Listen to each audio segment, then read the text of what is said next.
Agustín Salvia. ¿Cómo le va? ¿Cómo están? Muy bien, gracias. Ya lo dijimos, es el director coordinador del Observatorio de la Deuda Social de la Universidad Católica. Cuyos datos, indefectiblemente, cada vez que son difundidos, Sí. golpean, hacen ruido.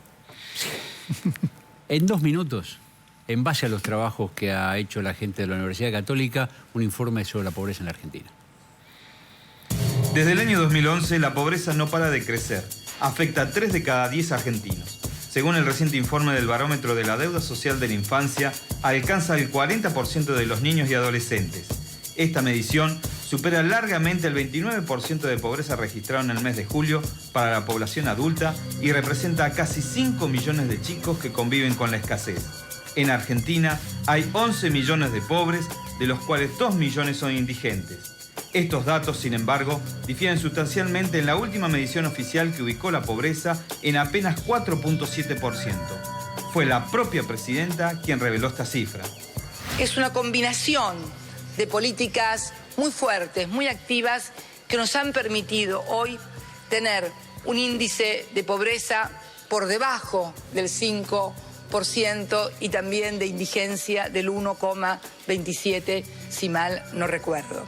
Según la Iglesia, la pobreza afecta a 4 de cada 10 chicos y la situación se agravó durante el segundo gobierno de Cristina Kirchner. Viven en hogares cuyos ingresos no superan los 1.780 pesos y la proporción trepa al 49% en el conurbano bonaerense. Pese a estos números, el jefe de gabinete Aníbal Fernández se animó a decir que en la Argentina había menos pobres que en Alemania. Cuestión de meterse en la base de datos de la Statistics Bundesamt de Alemania y se van a dar cuenta que tiene 20% de pobreza estructural. ¿Pero vos decís que tenemos menos pobreza que Alemania? Y sí. En el interior, el milagro ocurrió en Chaco. Según el INDEC, la provincia erradicó el desempleo y la indigencia. Los datos oficiales aseguran que la situación socioeconómica es parecida a la de un país desarrollado. Por estos días, la polémica alcanzó su tono más insólito luego de conocerse las declaraciones de Carlos Tevez, conmovido por la pobreza que vio en Formosa. Y la pobreza que hay en Formosa es muy grande. Es muy grande, ¿eh? De repente entramos a un paredón y entramos al hotel. Las Vegas, con casino, con todo. Y salía del paredón ese y la gente se estaba cagando de hambre. Gildo Infran, el gobernador de la provincia, no tardó en criticarlo. Son europeos en el exilio, porque ellos quieren ser europeos. Nosotros queremos ser formoseña y queremos ser argentino y latinoamericano. Finalmente, y en este marco de situación, vale la pena recordar aquella indignante confesión hecha por el ministro de Economía, Axel Kicillof. Me parece que es una medida bastante estigmatizante. Yo no tengo el número de pobres.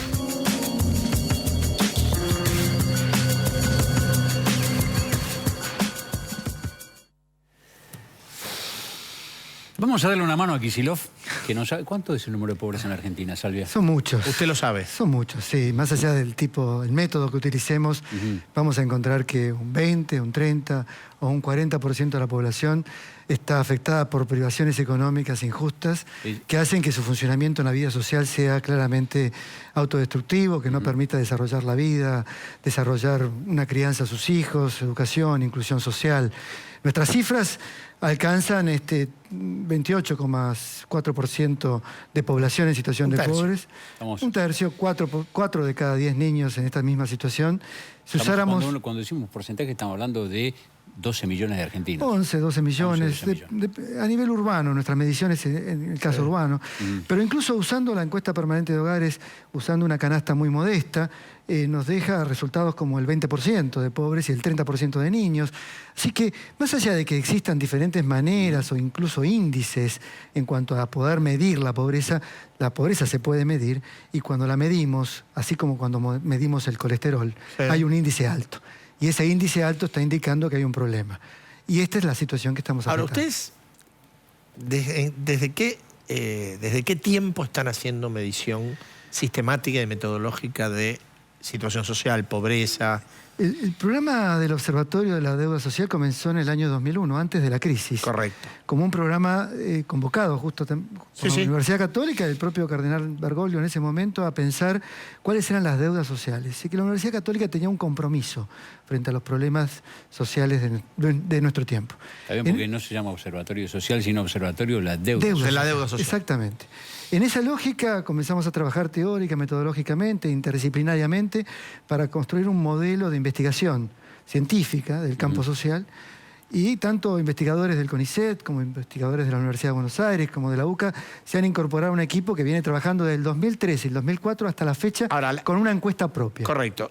Ese trabajo de 2003-2004, ¿cómo evolucionó? ¿Cómo ha ido evolucionando según las mediciones de ustedes? Digo, ¿en qué periodos los resultados fueron positivos? ¿A partir de cuándo se empieza a ver una desmejora?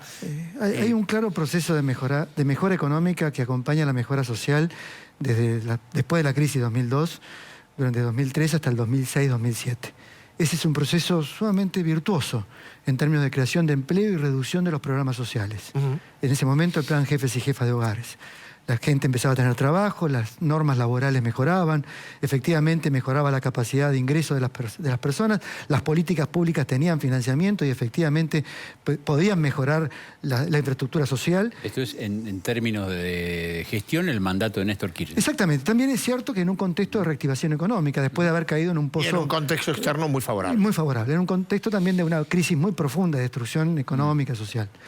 2006-2007 comienza a estancarse el empleo, la creación de empleo productivo. En este contexto comienza a agravarse la situación y deviene un aumento de los programas sociales como una forma de compensar. También viene el aumento de la inflación, también viene cierta recesión económica en términos relativos, el conflicto con el campo, el INDEC intervenido, destruimos estadísticas que nos permitan monitorear ese tipo de...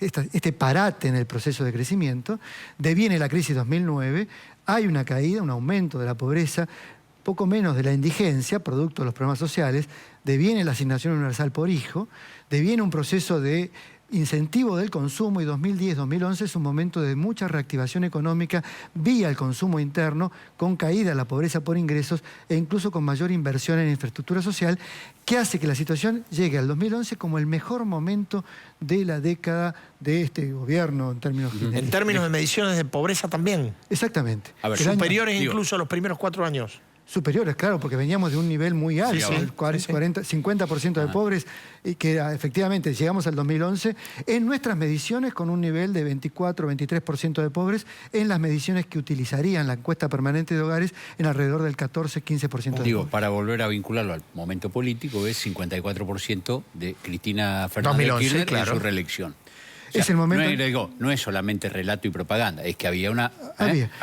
Básicamente había una mejora de la situación de la gente. Incluso en ese momento, ya en el año 2007 habíamos logrado reducir mucho el empleo precario, la precariedad laboral, tanto de asalariados como no asalariados. Habíamos mejorado mucho el ingreso laboral. 2011, producto de las paritarias, también mejora la situación económica de los trabajadores asalariados. Y esto, en un contexto de mayor consumo, derrama o gotea sobre los sectores informales, que tienen más trabajo, y gracias a su trabajo, más los programas sociales, logran mejorar su situación de ingresos y bajar la pobreza. ¿Y los últimos 4 años? No, ahí comienza un proceso de aumento de la inflación, deja de crecer el empleo se tiende a precarizar más, sobre todo el empleo también no asalariado.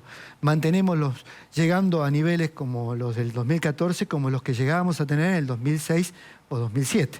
Es decir, situaciones de empleo precario y de pobreza y de niveles de ingresos bajos para las familias, solo compensados por programas sociales que hacen que haya aumentado nuevamente la pobreza y no tanto la indigencia, justamente gracias a estos programas sociales y a estos programas también jubilatorios, la moratoria jubilatoria y los aumentos jubilatorios que también hacen que haya una importante cantidad de población, sobre todo mayor, que no caiga en situación de indigencia. Eso no hace que no salga de la situación de pobreza. Se mantiene en la pobreza, pero no es indigente. Lo que creo que ha ocurrido estos años es que hemos reducido la indigencia, pero eso tampoco implica que hayamos reducido la pobreza estructural, porque lo estamos midiendo por ingresos. Claro. Pero ¿qué ocurre con las condiciones del hábitat? ¿A qué llamamos eso? Pobreza estructural. Claro. ¿Qué es? Hoy por hoy, comparado incluso hace 30 años atrás, o comparado incluso hace 15 años atrás, la pobreza estructural es más profunda que la que teníamos todavía en los 90 o en los 80, después de la dictadura militar. Obviamente no es aquella que teníamos en los años 70, que era una pobreza transitoria. Transitábamos hacia un proceso de movilidad social. A través de la educación o el trabajo se salía de la villa, se conseguía mejor educación, mejor trabajo. Había un proceso de florecimiento social. Pero explíqueme cómo que estamos ahora de vuelta en los 90. No, exactamente. En pobreza estructural. Bueno, porque esto va contra todo lo que uno ha escuchado durante 12 años. Hoy por hoy tenemos un 7% de la población viviendo en villas o asentamientos, 10%, 1 de cada 10 hogares vive en vivienda precaria, tenemos un déficit de 3 millones de viviendas, tenemos situaciones de educación en donde el 47% de los adolescentes no terminan el secundario, donde quienes lo terminan carecen incluso de la calidad educativa y profesional para incorporarse al mercado de trabajo, muchos de ellos, en donde los niños, experimentamos un 10% de niños en situación de inseguridad alimentaria. A ver, hay un bolsón de situaciones muy estructurales de pobreza y de marginalidad que no, incluso los ingresos no los resuelven. Claro. Que requieren de políticas sociales mucho más integrales para que efectivamente, y en un proceso de transición. A ver, uno puede decir, resuelvo las causas, es decir, elimino las causas de esta pobreza estructural. ¿Cuáles serían las causas? Bueno, fundamentalmente, buena parte de esto viene del mercado de trabajo, no de la falta de políticas de asistencia social, vía transferencia. Es una cuestión de trabajo, trabajo genuino y protegido. Exactamente. Y otra parte es una parte de las políticas que permiten los procesos de urbanización, de educación y de salud con mayor inclusión hacia los sectores justamente más desfavorecidos, más vulnerables.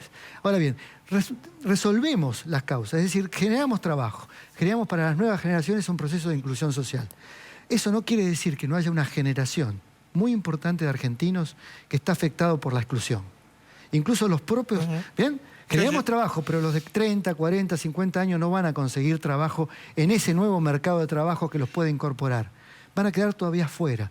Afuera porque no tienen las calificaciones, afuera porque hay una cultura del trabajo que no tienen incorporada, afuera porque hay segregación y discriminación hacia importantes sectores de la sociedad y por lo tanto las soluciones también para esta población no va a ser solamente resolver las causas, no con mayor crecimiento, ni menor inflación, ni mayor clima de negocios vamos a resolver al menos 15 o 20% de la población en situación de pobreza. Ahora, digo, ¿usted no tiene la impresión que en la Argentina desde ya se ha hecho de la bandera del consumo una bandera como una herramienta de solución? ¿No tiene la impresión que en general las recetas de la región en estos años para combatir la pobreza han estado fogoneadas por el consumo?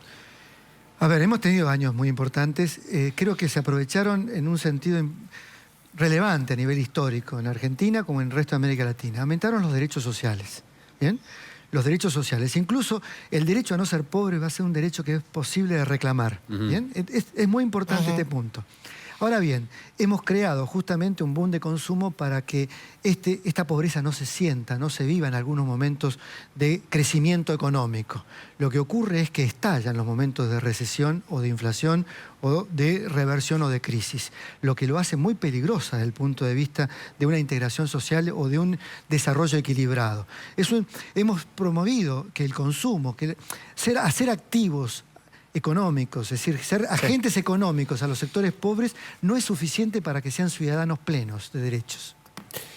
Clarísimo. Muy claro. Gracias. Muy amable. No, muchas gracias a ustedes por invitarme.